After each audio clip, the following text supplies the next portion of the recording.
Bobby Moynihan plays Jaden Quappus in the new comedy series, The Romances of Jaden. Oh, actually, I think it's called Mr. Mayor. Yeah. I'm Matt Oh. Noble. Yeah. It was up in the air. I'm at Noble Gold Derby. Here to ask you, Bobby, regardless of what it's called, what's it like playing the Casanova of the series? Finally, Yeah. it's hard to beat Ted Danson in the Casanova department, but I have clearly done it by leaps and bounds. It's the best. Mr. Mayor is the greatest. I keep telling everyone who will listen, I feel like I won a second TV lottery, SNL being the first, and this one being the second. Yeah, it's amazing. I can't believe I get to say Tina and Robert's words and get to act with Holly and Mike and Vella and Ted and Kyla. It's insane. Yeah. And what, like, of the series, of that first season, what scene did you find the most fun to shoot? Wow, I have two answers for that. I have Yeah. the real answer and then and that's in quotes and the selfish answer. I think maybe episode 106 was like my favorite to shoot. It was the kind of the first one where the whole team was in one room for a long extended period of time, and I feel like the show starts in episode 6, like when you really meet those people when they're all locked in a room together for a day and then they get yelled at for how terrible they are. And I feel like that's kind of where it starts, and that was one of the funnest acting experiences I've ever had. On a selfish level, um, the whole car trip with Holly in episode 4. Yeah, to spend a day in a car acting with Holly Hunter, it was the best. She's an absolute gem. I learned so much, and I feel like she's a close friend. Mm. I don't think she would say the same. No, I'm just kidding. I think You didn't both fall in love in the car with all those questions? she did. No, uh, no. Actually, I would go as far as saying I think we both fell a little bit in love that day. There you Just go. There you go. Um, so you play Jaden on the show. He correct. is a character that like has a comfortability with himself, probably. But is also like sort of a step out of time with a lot of the other characters in the series. Mhm. What is it like playing Jaden, and what do you find the biggest challenge in portraying that character? The biggest challenge is to make it not like me, because it's just me. It's no, it's it there. It's funny when you said that. My first thought was to make the joke of like it's not challenging at all. Like I don't have to work on this job. Tina and Robert wrote a absolutely brilliant slash dumb character to play, and I love to improvise. I love it, and I don't have to on this job. We get to the end of takes, and they're like, "Are you good?" And I'm like, "Yeah, this was you guys got it right." Um, yeah, I love playing Jaden. I love playing someone who loves love, and that's pretty much it. He just wants everyone to be happy. Yeah. And like, I guess like sort of local politics is an interesting environment for that trait who just loves making people happy when there's a lot of different competing interests and stuff happening around him. Uh, how does Jaden do that? What's the relationship that you find the most interesting that Jaden has on the show?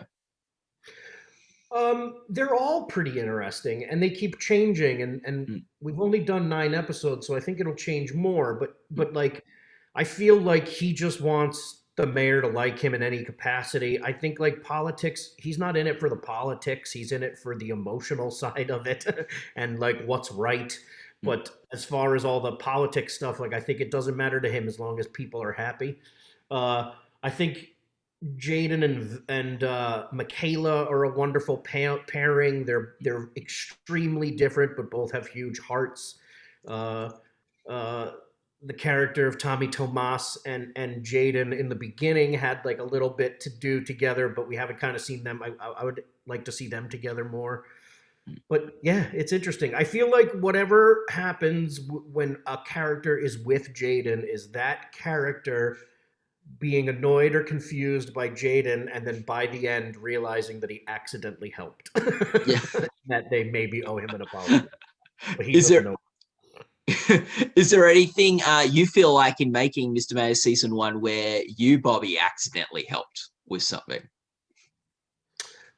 Um, I mean, probably. I I I don't know. No, you know, and I don't know. I don't know how Yeah, to answer that that's all one. right. No dramas. We've got with the show. What do you think works about the show? You said you feel like you've won the lottery being in this series. What is like? What do you think the thing is that sort of makes this show gel and click? The team, the ingredients, and the writing and everything. It's like, there are a lot of prolific, amazing shows that exist that had terrible first seasons, or like took a while to get there. And I hope this is one of them because it felt like a rocky start as usual, plus the pandemic. So I feel like we did a 9 episode trailer Mm. for the first season, which will actually be the second season. But like, yeah, I think the combination of the amazing talent behind Tina and Robert, this cast, and the crew, and everybody involved from top to bottom, it was fantastic. And it's just different. It's Robert and Tina have kind of I feel like created their own universe inside comedy. There's like Mm. the Robert and Tina cinematic universe, and Yeah. I'm really happy to be a part of that. Yeah, there's a very distinct sort of comedic voice in just the rhythm and the beats of the It's joke. the silliest possible thing you could do while also being completely grounded. Mm. Yeah, Feel sometimes. yeah. And was it sort of like sort of playing opposite Ted Danson, someone who is like just had such a prolific career in television, and I think like one of the sort of rare comedic actors for TV that like it's not just one role you think of when you think of him. He's had like a whole bunch of like what's it like playing opposite him, playing a different character to the other characters that he's played on TV? I mean, I grew up on Ted, so it's fascinating. I remember having a very distinct memory in that scene with Ted and Bo Bridges just sitting there going like, what's happening right now? In the middle of the scene, just being like, that's Ted Danson and Bo Bridges. Like, what? How did I end up here? And like, but no, doing stuff with Ted is the best. I got to do a sitcom a year or two ago with Jaleel White. He played Steve Urkel, Mm. and I just remember, and he was great. I still talk to him all the time, and I remember thinking, oh, like he's been on television. He was Steve Urkel. Like he has been on television since he was a child. Like this is nothing to him now. And I get that same feeling around Ted. It's like he's effortless. He can do this so wonderfully, and he's so shockingly funny and so on point still. And that part of it, that it's being in a scene with Ted feels like taking a master class in how to act in a television show, because it's I mean I can't imagine the amount of hours he has spent in front of a camera. Yeah. Like that's interesting how you feel with like these actors, because you've had 9 seasons on Saturday Night Live yourself, so it's not like you're new to the TV game, Bobby. Yeah, I talk to my therapist about that a lot, about Yeah. why I still feel like I started yesterday. Yeah. But like I guess is it like is there anything is it challenging transitioning from like a sketch comedy acting to sitcom comedy acting where you've got to inhabit the same character in every scene, in every episode? I was gonna say that's it's easier. It's much easier than SNL. SNL was high stress, no sleep, constant pressure, different things, stuff getting cut here and there. It was all craziness, and this is like, hey, Tina knows you really well, and she wrote a part for you that she thinks you're gonna do well in, and so just show up and be really happy and know your stuff and do it. And that it's also it's interesting. Like what we did the first 4 or 5. We got the pandemic happened in the middle of shooting episode 4 and 5. Yeah.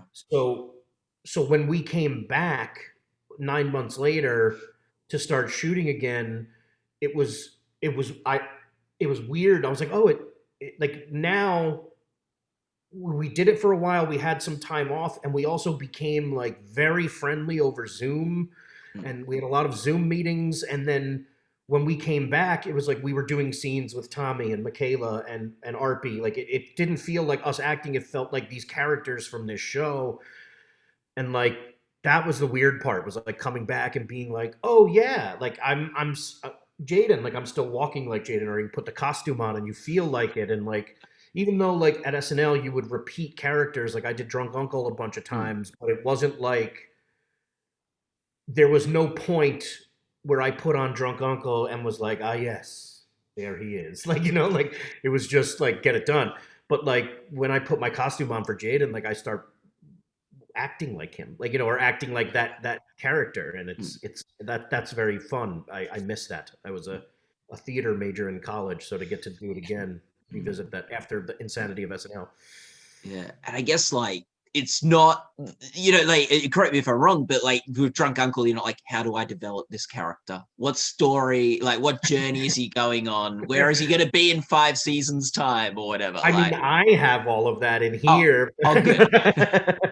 but yeah, yeah, you're right. It's absolutely like that. You just have to show up, and for 3 minutes, you just have to kill for 3 minutes. On this one, you have to build relationships with a lot of different people and make this insane character believable.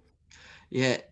Is there something from your time on SNL that you like take with that you've learned or take with you into like your other work, including Jaden on Mr. Mac? Um, Yeah, but more like life. Like but yes, also I mean with work too it applies, because like SNL taught me not to be precious about things, that things Mm. are not permanent and they can go away.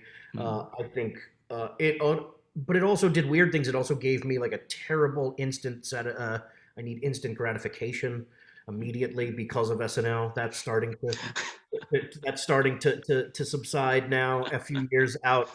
But like um, yeah, SNL taught me to slow down, and God, it has taught me a lot of things. But if you had asked me this 3 years ago, I would have said a lot of different stuff. Maybe even 2 days ago, Yeah. but it just keeps changing. Yeah, I think the most thing I learned at SNL was like if you write something and it gets cut, that's okay. Yeah. When I talked about SNL, is there any like what comes first into your mind when you think of that experience? It could be a sketch, it could be a moment, it could be like just what's the first thing that sort of pops in your head when you hear SNL? Now, Yeah. just happiness. Now, just like, oh, I can't believe that happened.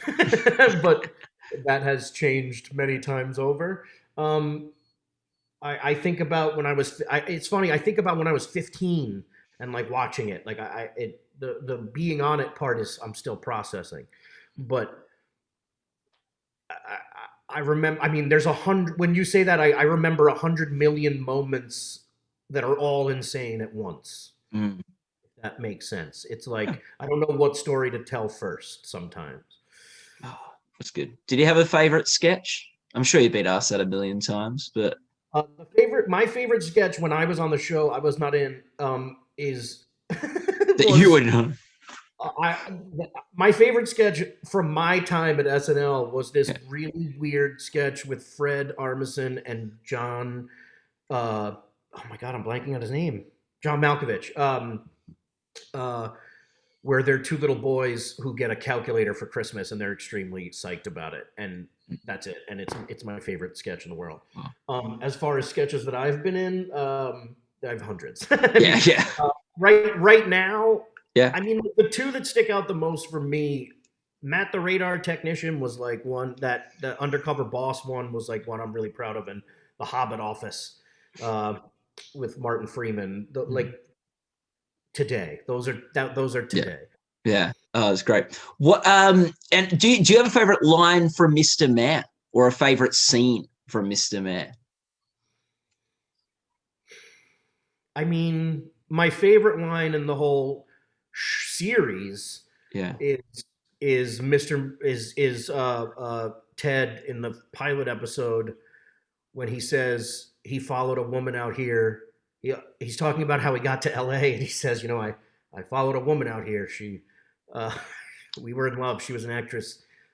She was an actress, but she didn't make it. Yeah. Uh, she was killed by the Night Stalker. And just the misdirect of you think her acting career didn't make it, but then that she was killed by the Night Stalker. Yeah. That makes me laugh a great deal. There was also some line about LA water just being pornography runoff, and that really makes me laugh a lot. That's good. That's really good. What do Like you LA. yeah. Um, and it's someone who worked in like New York for so many years. Is it sort of like what's the sort of like doing a show that's so like set in LA? It's about LA sort of Uh, LA governance and things like that. I think that's why I like it because I lived in New York my entire life, and then I moved out here and immediately started a show about Los Angeles. So Yeah. I'm learning all my Los Angeles facts through like comedy slams against against Los Angeles. Yeah. Um, uh, it's very fun because I'm from New York, so it makes me laugh. Yeah. Do you have any what are your hopes for the series or Jaden moving forward? You've got a second season, you will be coming back. So what's Oh gosh, I mean, this is selfish, but just more. Like I just can't wait to go back.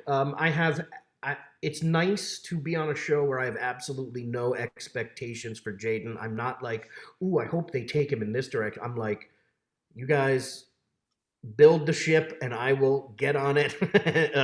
So, gosh, I hope we get to see uh, maybe Jaden trying in some capacity to actually. Well, see, gosh, I know what's about to happen, so oh I should okay.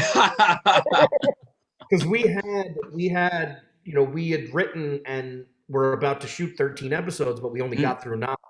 So I yeah. know what happens in the next couple episodes. Oh, okay, yeah. Okay. So you'll see Jaden uh, become something he never has before. I think maybe. Interesting. Very interesting. Do you with the series, um, what do you think is sort of the thing that excites you most about going in to work on it? Um, I know this. I know I've said it a million times, but it's the script. It's Tina and Robert. I got to do a couple episodes of Kimmy Schmidt. Mm, And I had known Tina for years. She had put me in a yeah. couple things.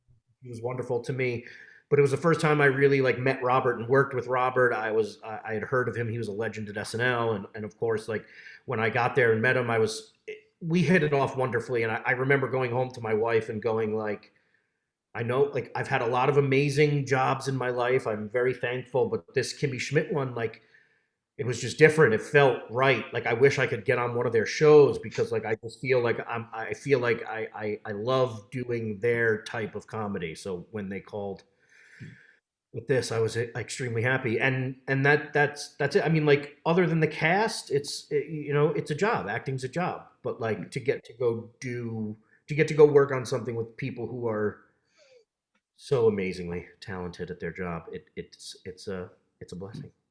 And if you had to describe Mr. Mayor in one word, what would it be? Television. Great. No, I It would is say television. it is hilarious. There you go. Well, Bobby Moynihan, thank you so much for talking with us today. People watching this interview can go to goldderby.com to make your awards predictions, watch other contender chats, and join the feisty discussion in our forums. Bobby, thanks so much for the time. Thank you for having me, man. Nice to meet you, Matt. No worries. And all the best of luck with the upcoming Emmy Awards. Thank you so much. No worries.